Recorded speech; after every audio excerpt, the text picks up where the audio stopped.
Live from WKYC Studios, this is What's Next with Russ Mitchell. Well, good evening to you. Thank you so much for spending some time with us here. I'm Christy Paul. Russ Mitchell has the night off tonight. We want to tell you about a phone scam. We know that they're not new, but add in AI technology, and it can sound just like you're talking to somebody you love. So I think I reasoned away everything that did sound fishy because I heard his voice. Yeah, that's exactly what happened to a Tallmadge woman. She spoke with Emma Henderson to help us understand how far scammers are willing to go to get your money. I answered the phone. The voice on the other side was the voice of my son, my oldest son, crying, and he said, "Mom, it's me." He used his name. The call no parent wants to get, one of desperation from their child. But that's exactly what Lisa Gibson answered Wednesday just before noon. It was her son's voice explaining he'd been in a car accident. I asked if he was okay.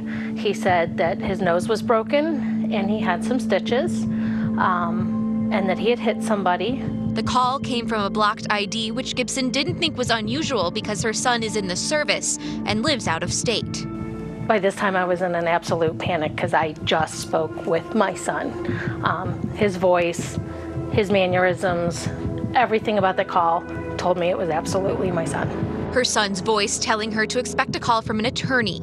And just moments later, another call came in. The attorney saying her son was taken to jail and needed money for bail. He says, well, any amount that you can get, call me back and let me know what amount you can get. Gibson and her husband are now minutes from booking a flight to get their son. Then something unexpected happens. She gets a call, this time from her son's phone. He said he had been woken up to a bunch of messages from people saying, "Oh my God, are you okay? We heard you were in an accident." Tallmadge police believe someone used AI to spoof Gibson's son's voice. And they say this scam is more common and very believable because of technology that's readily available for anyone with a smartphone. The sound, it was her son's voice. That's the twist.